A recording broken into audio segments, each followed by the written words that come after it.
Hi, and welcome to One Chapter Closer, the audiobook channel that helps you experience one chapter at a time. Whether you're here to relax, learn, or enjoy great stories, you're in the right place. Let's dive into today's chapter and take one step closer to the end of the book. Application number 3.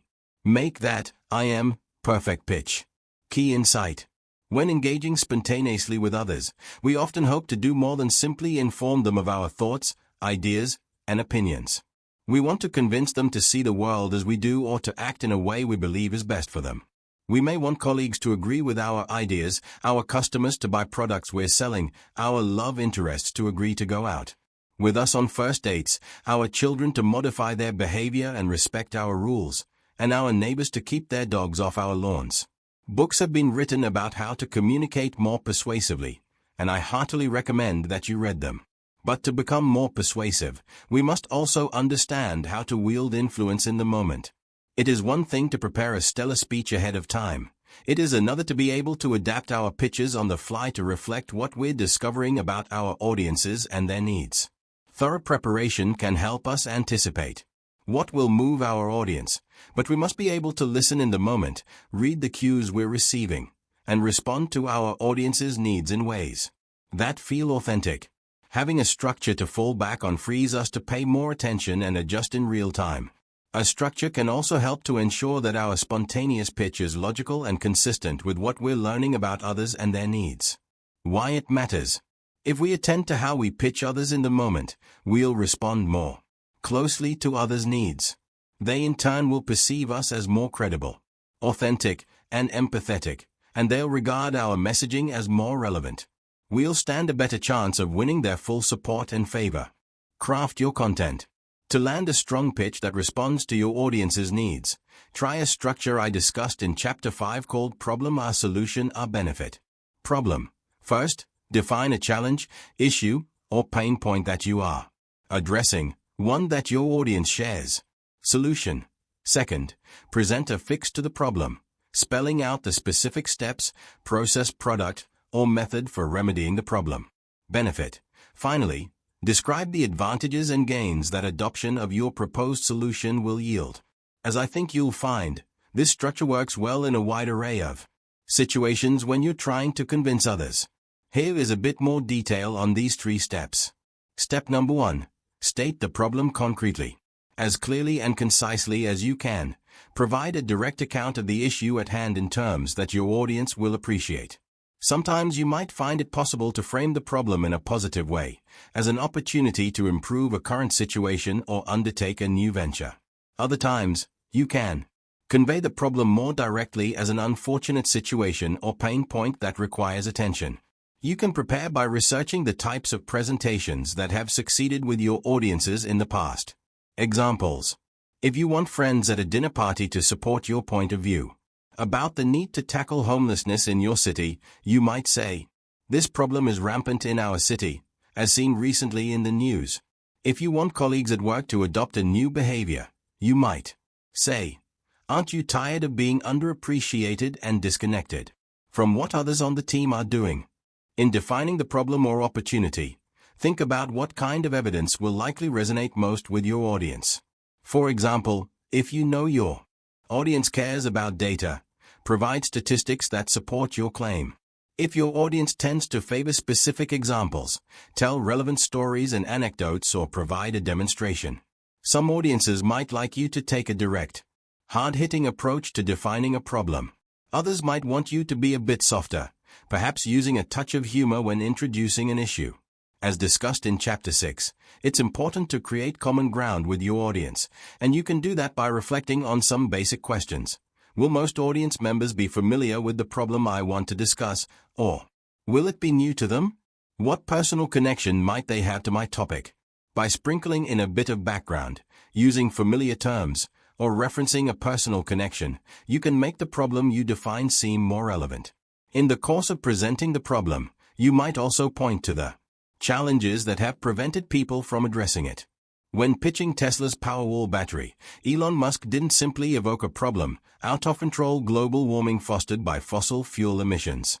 He also pointed to the barriers that currently prevent humanity from transitioning to solar power, variations in energy production, which give rise to the need for batteries, poor existing battery technology, and so on.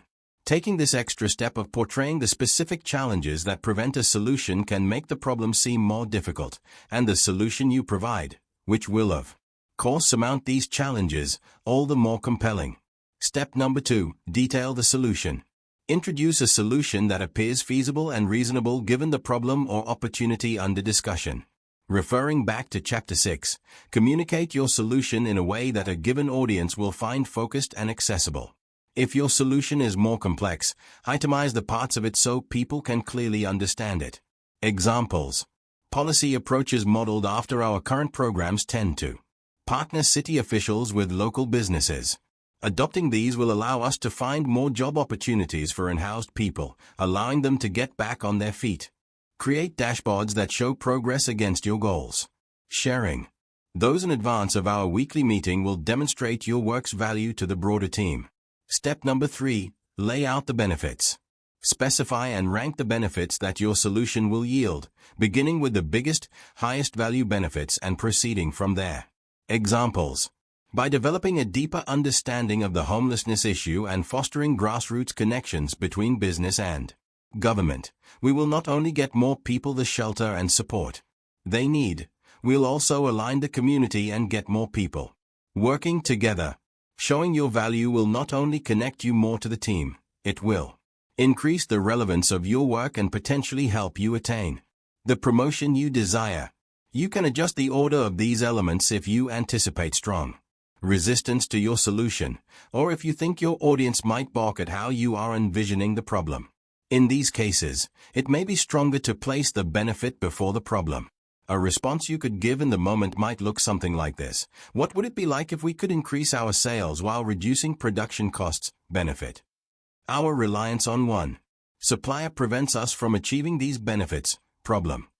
If we outsource our needs to 2 suppliers, we can easily and quickly achieve our sales and cost efficiency goals. Our solution. Bonus structure. That's right. There's more. If you're pitching to obtain support from others for a new or growing business venture, you might proceed by completing the following sentence starters. What if you could? So that. For example.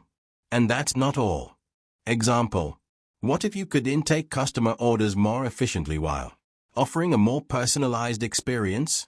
So that your customers could receive their goods more quickly and you get paid faster. For example. Using our platform, Company XYZ is now processing orders 50% faster and getting paid 1 week earlier while their customers report higher satisfaction. And that's not all. With the data we collect and analyze, we can better provide recommendations to your customers, which will increase the products they purchase from you. Refine your remarks. Making use of the problem or solution or benefit structure can really help you to shift your audience to your point of view. To further increase the odds of success, consider doing the following.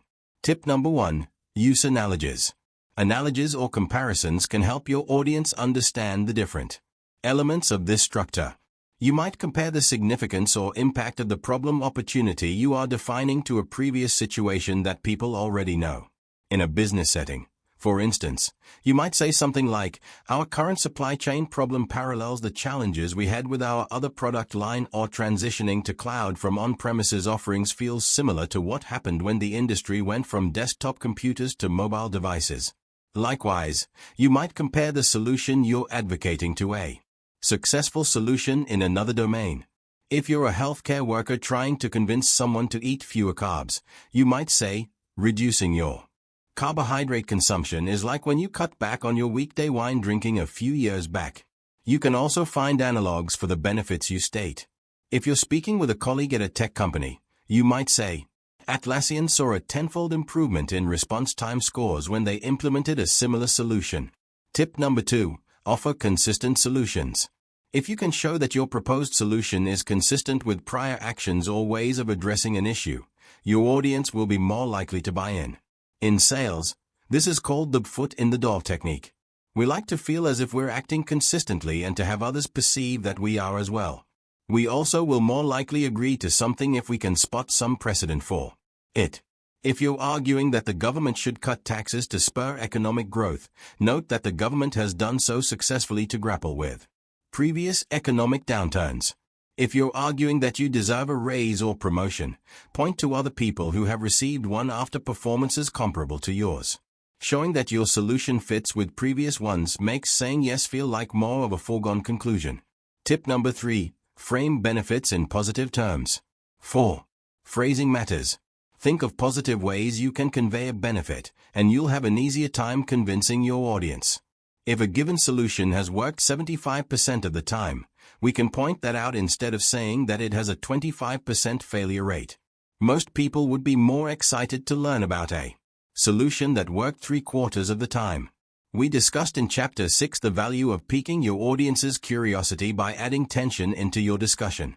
If you take that approach, it's especially important to be ready to frame a solution in positive terms to ensure that you are resolving the tension of the problem. Relatedly, try to frame solutions in ways that highlight what people have to gain.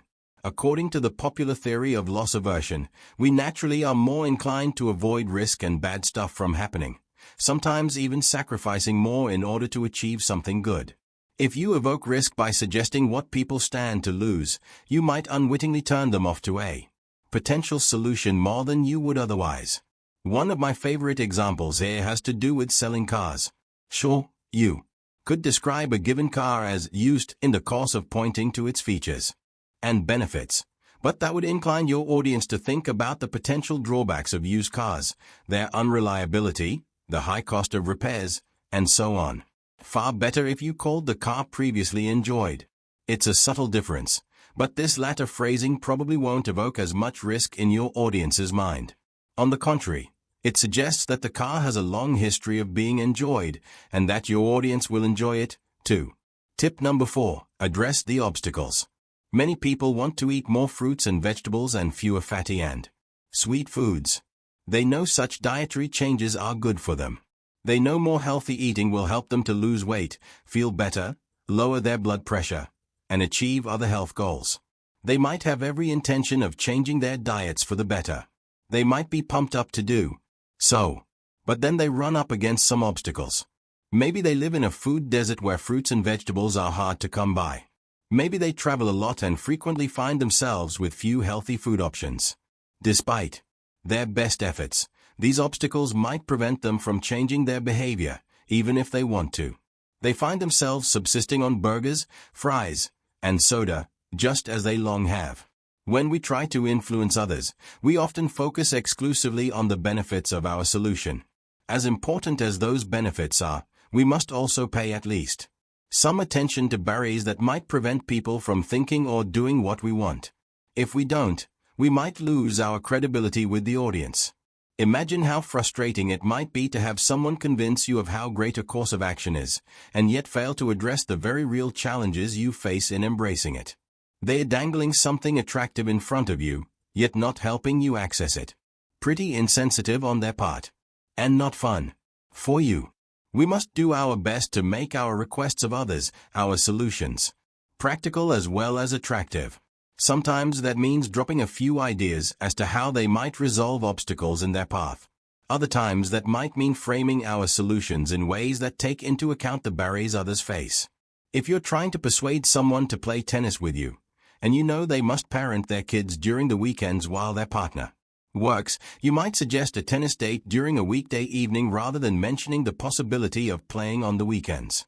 If you're trying to sell someone a product but know they have a limited budget, you might offer up a pay-as-you-go approach as your solution. Alternatively, you might address the sticker shock directly by sharing that other products end up costing more down the line, but yours will last longer and be cheaper overall. We can't simply promote the changes we want to see. We stand a far better chance of succeeding if we take empathy to a new level, considering as well what might prevent others from buying into those changes, and addressing those concerns as part of our messaging. Tip number 5. Tone down the perfectionism. When we're trying to influence others in a spontaneous situation, we often feel that what we say must be perfect. As we've seen earlier throughout this book, The drive for perfection can in turn make us overly stiff and self-conscious. We become terrified of saying the wrong thing. When it comes to pitching ideas, a bit of imperfection is a good thing.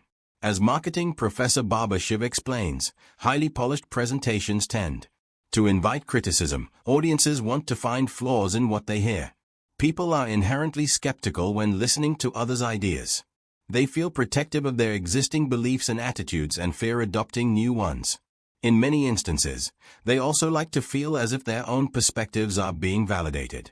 They want to feel like they are adding value and offering up criticism or suggestions is a powerful way of doing that. Shiv references an old saying in Silicon Valley. If you're an entrepreneur approaching an investor for funding, you're only going to get advice. If you go for advice because your idea is still imperfect, you're going to get money. He describes some law from the world of advertising in which an executive pitches an ad campaign to a client but fails because the campaign is too perfect. His boss offers him some advice. Give one of the people in the visual ad campaign too much hair on their arm. That way, the client can agree to the campaign but also has the opportunity to add an opinion of their own. Lose the hair. By creating opportunities for others to contribute and collaborate, you can increase your potential influence and buy-in. The take-home message is that a little perfection is a good thing. Too much of it can backfire. Application in action. Can problem or solution or benefit really work in a wide variety of circumstances that we might encounter? Absolutely.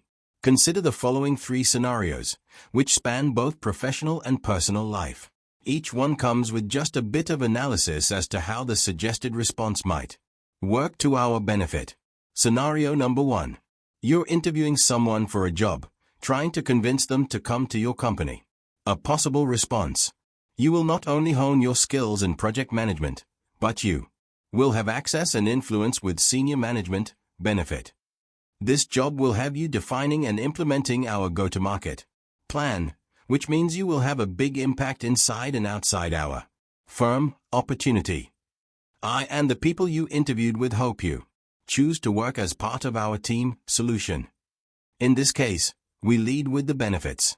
By doing so, we frame the choice in terms of what the person has to gain, nudging them away from thinking about potential losses at a different job where they may not have the same access.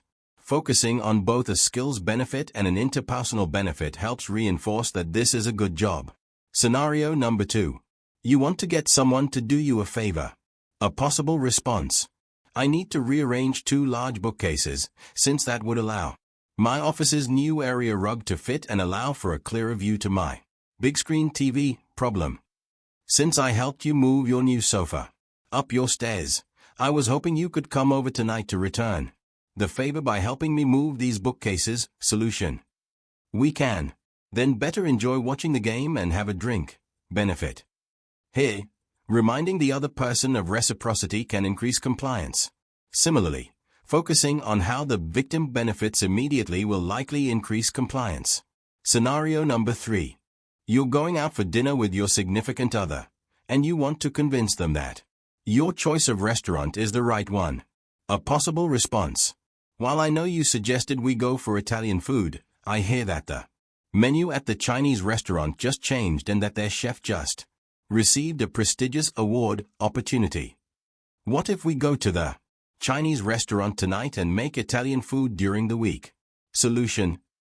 This way we can try out the new Chinese menu, and by cooking Italian at home, we can be guaranteed to have lots of leftovers, which means we save money on lunches. Benefit. In this example, acknowledging the other's point of view makes you seem more reasonable and empathetic.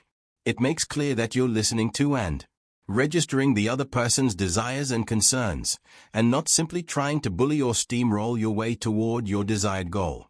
Framing the benefit as a long-term win for the other can help, too. Parting thought. I've always been fascinated by how deftly children deploy effective persuasion in the moment. When my oldest son was 12, he asked whether my wife and I might buy him an expensive electric guitar. At the time, his closet was full of partially used toys and equipment. I couldn't see indulging this hobby only to see him drop it, so I said no. What ensued was a spontaneous pitch that was quite impeccably structured.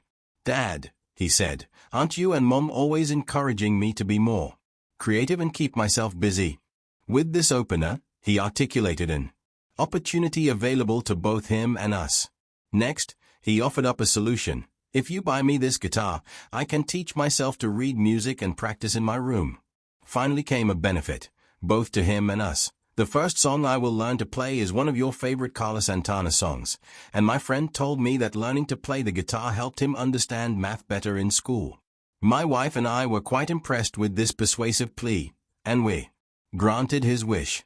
We were even more impressed just a few weeks later when he played some cool music on his new guitar. The key to my son's persuasive success was his ability to address our concerns in a clear, succinct, logical way. Your pitches can succeed as well.